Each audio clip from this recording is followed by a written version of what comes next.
क्या दर्शा रहा है सर? 30 सालों में नहीं, आज़ादी के बाद बिहार में हुए चुनाव में ये सबसे ज़्यादा वोटिंग परसेंटेज है।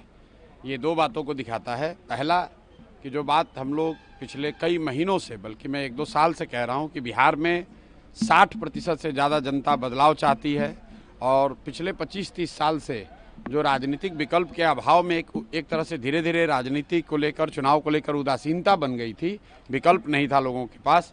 अब जनसुराज के आने से उनको एक नया विकल्प मिला है और बढ़ा हुआ जो वोटिंग परसेंटेज है वो दो बातों को दिखाता है। एक कि लोगों को एक नए विकल्प को देखकर उत्साह रहा है और बड़े पैमाने पर वोटिंग हुई है, बदलाव के लिए वोटिंग हुई है। और दूसरी बात, जो बड़े प्रवासी मजदूर हैं जो बहुत बड़ी संख्या में छठ के बाद रुके हुए हैं, उन्होंने अपना और अपने परिजनों का, अपने मित्रों का जो वोट कराया है उसने सबको सरप्राइज़ किया है। और जितने लोग ये बैठे हुए थे कि महिलाओं को 10,000 पैसा मिल गया और उसी से हम लोग जीत जाएंगे, इन चुनाव में महिलाएं तो हैं ही, लेकिन महिलाओं से बढ़कर प्रवासी मजदूर एक्स फैक्टर है। इस चुनाव का एक्स फैक्टर प्रवासी मजदूर हैं। वो क्या कर रहे हैं, वो अपने दोस्तों, मित्रों, परिवार वालों से कैसे वोट करा रहे हैं, इसी से बिहार का चुनाव तय होगा। तो सर जनसुराज कितना कॉन्फिडेंट है अपनी जीत को लेकर के? कितनी सीट? जनसुराज बिल्कुल कॉन्फिडेंट है कि 14 तारीख को आप देखेंगे इतिहास लिखा जाएगा। बड़े बड़े पंडित कोई ये नहीं बता रहा था कि जनसुराज इस बार इतने बड़े पैमाने पर वोटिंग होगी। और ये आकलन लोग कर रहे हैं, 2 करोड़ 10 लाख से ज़्यादा लोगों ने वोट करा है। कोई आकलन, कोई पत्रकार, कोई असेसमेंट करने वाला आदमी कितने लोगों से मिला होगा? कल लोग बैठे बैठे 10-15 लोगों से फ़ोन करके अपना हवा बता रहे हैं कि किसने किसको वोट दिया। किसी को जानकारी नहीं है। जब 14 तारीख को काउंटिंग होगी तभी पता चलेगा कि 2 करोड़ से ज़्यादा लोगों ने किसको वोट दिया है सबसे ज़्यादा मात्रा में। जो हम लोग देख रहे हैं कि जो प्रवासी मजदूर है वो बदलाव चाहते हैं और बहुत एग्रेसिव होकर उन लोगों ने वोटिंग किया और कराया है। सर, बिहार के डिप्टी सीएम अपने ही प्रशासन पर धिक्कार रहे हैं, कह रहे धिक्कार है इसे प्रशासन पे, क्या कहेंगे? वोटिंग के समय उन्होंने अपने और अपने सरकार का चाल चरित्र, चेहरा, उस पर मुहर लगाई है कि यहाँ पर कोई सुरक्षित नहीं है, कानून का राज नहीं है, जिसकी लाठी उसकी भैंस। और जो बात यहाँ अभी तक पब्लिक झेल रही थी, चुनाव के दौरान नेता और मंत्री वो चीज़ झेल रहे हैं।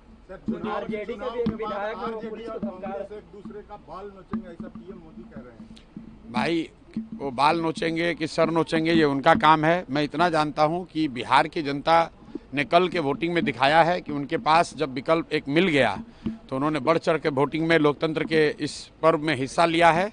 अब जो भी निर्णय जनता करती है, चुनाव में सिर्फ ये नहीं तय होता है कि कौन आदमी सत्ता में आएगा, चुनाव में ये भी तय होगा कि कौन विपक्षी भूमिका में होगा, कौन रोड पर आएगा, कौन समाज और रोड पर काम करेगा, इसकी ये भूमिका भी जनता तय करती है। तो अब 3 दिन रह गए हैं, ज़्यादा स्पेकुलेशन का समय नहीं है। एक ही बात कल दिखा कि बहुत बड़े पैमाने पर वोटिंग हुई है।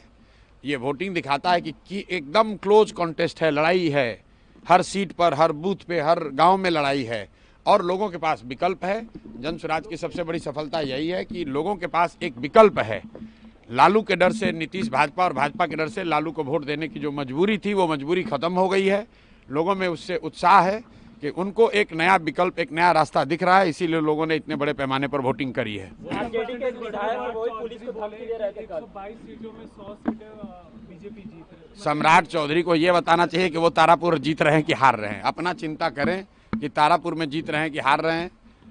सम्राट चौधरी जैसे नेता कभी नीतीश कुमार को लेकर गए, कभी राजनाथ सिंह जी को लेकर गए, इतना डरे हुए हैं खुद चुनाव जीतने के लिए।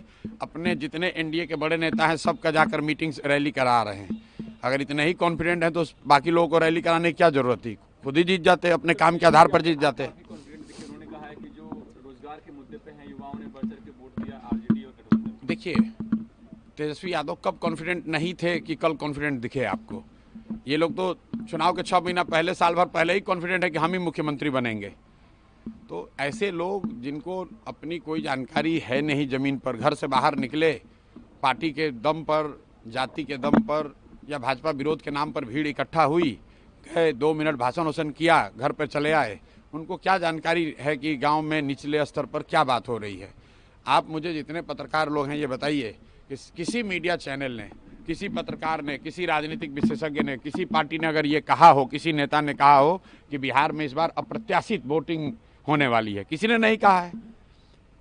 और ऐसा नहीं है कि महिलाओं का वोटिंग ज़्यादा हुआ है। पहली बार बिहार में युवाओं की वोटिंग सबसे ज़्यादा हुई है, सबसे ज़्यादा एग्रेसिव होकर युवा वोट किया है। तो अगर युवा वोट कर रहा है तो अपने भविष्य के लिए वोट कर रहा है, बिहार में बदलाव के लिए वोट कर रहा है, बेहतरी के लिए वोट कर रहा है। स्टेटस को के लिए इतना बड़ा वोट पड़ना यूजुअली संभव नहीं है। एक दो अपवाद हो सकते हैं, लेकिन जहां कहीं भी पिछले 20 वर्ष में इस तरह से बढ़ चढ़ कर वोटिंग हुई है, वहां इनकम्बेंट पार्टियों को, सरकार को खामियाजा